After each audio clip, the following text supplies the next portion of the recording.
see you again, when I see you again, when I see you again, when I see you again, when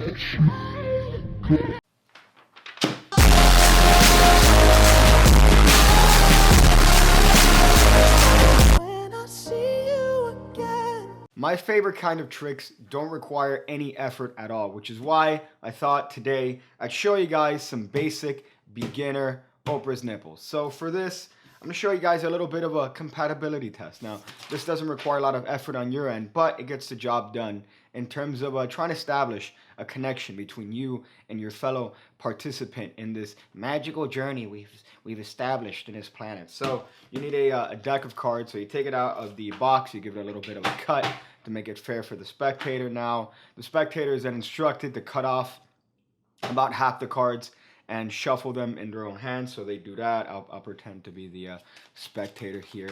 I can mix cards.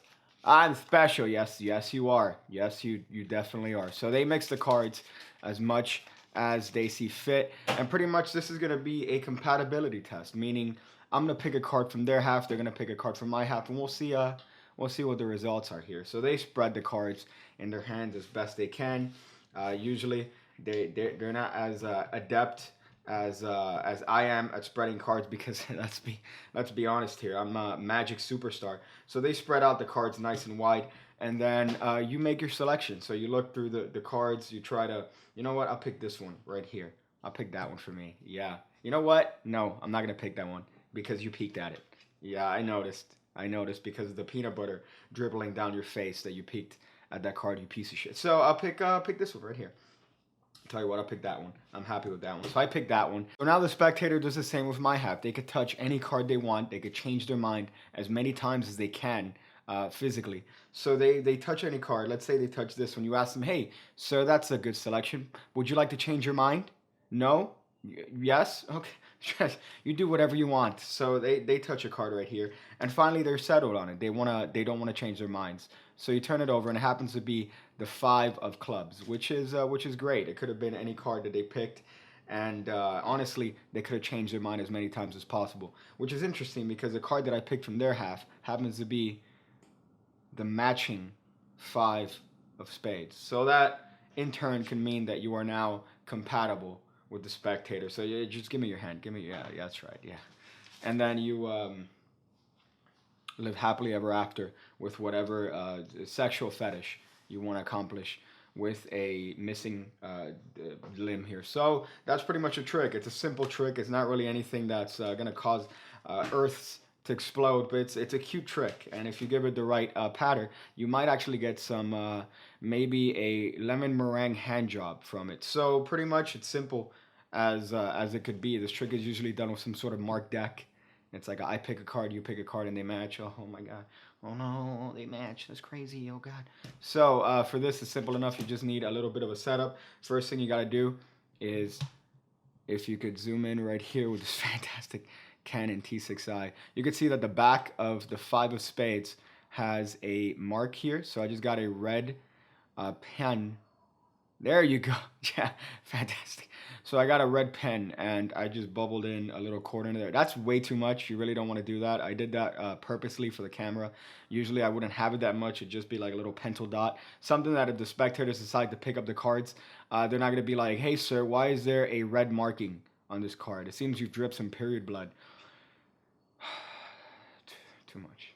So that's pretty much the just the first thing you got to do. You're just going to mark a 5 of spades or whatever card you want to mark. That's going to be the card that they pick, or sorry, that you pick. So that's pretty much it. So that card goes on top of the deck. The other matching card goes on the bottom of the deck, and you're ready to go. Pretty much, you only need to do 2 moves in this entire trick, and it could get the spectators not soaked, but at least moist. So you present the cards to the spectator. They cut off half the cards for themselves, which conveniently includes your card here on top. So they could shuffle this half as much as they want, because it really doesn't matter. When they spread the cards out towards you, all you're going to look for is that marking, and you're going to be good to go. So they spread They shuffle the cards as much as they want. If they can't shuffle the cards because they're missing limbs, then you might want to do this for somebody else. But they shuffle the cards. They spread them out towards you. Usually they're going to do it in their hands. If they do this on a table, you don't want to do this trick for them because they're most likely magicians. And they'll be like, oh, I noticed that you did the force there, sir. So they spread out the cards. Now, what I like doing, I don't like going for the card right off the bat because that implies that I was looking for a certain card. So what I do is that I pick any random card. First of all, I'll spot the marking. So I already know the marking is over here. It's very easy to tell because you see the difference here in all the cards apart from the card that has the marking. So I already spot the marking, but I pick a card that's completely different. Now, a good thing that you could do at this point is maybe take out the card and drop it so that they get a peek at it, which gives you a reasonable excuse to pick another card.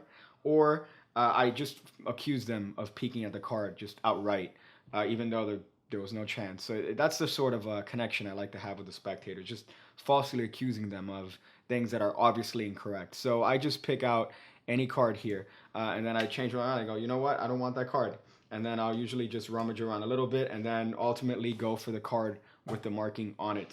So it really doesn't matter. It gives kind of the impression that you really didn't care what card you picked and that you're only picking another card because they happen to have peeked at it or you accuse them falsely of it. So once you pick their card, the card of the marking from their hand, you're going to do a force with your packet of the top card. So while they're shuffling their cards, you should have been shuffling this card to the top of the deck. So you could do an overhand shuffle to the top of the deck, or while they're busy with that, you could just go, aha, and then do the world famous Di Vernon Arabic control pass that is published in one of his many tomes. So once you have that card on top, you're going to do pretty much a version of the any card at any number switch that I've shown in a different video, but you're going to do it as a force, which is kind of the original way that it was shown in the Shinobi control, if I'm not mistaken. So pretty much what you're going to do is you're going to spread the card towards the spectator. Now you're going to try to separate the top card as you spread the cards. You don't want to make it completely obvious that you're separating that card, but just a little bit is enough to facilitate the move when it comes later on. So they're going to be able to touch any card they want. Let's say they touch this card. So what's going to happen is that as you're going to grab this card with the fingers underneath and turn the whole packet over. As you do that, what's going to happen is that instead of depositing this card, which is the card that they touched, you're going to grab this card as if that's the card that you're turning over.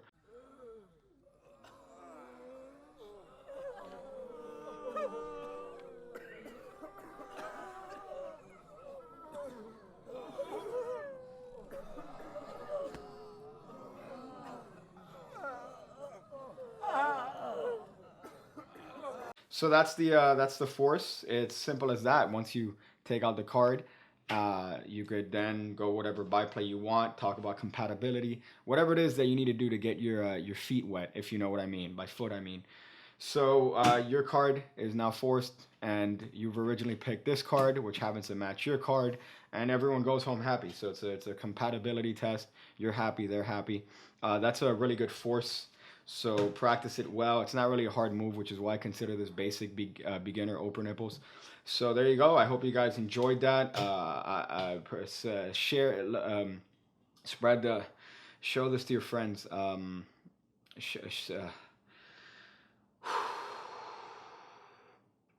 gonna go masturbate and think of why Jay Sankey blocked me on Twitter. I see you again, when I see you again, when I see you again, when I see you again, when I see you again, when I see you again, when I see you again.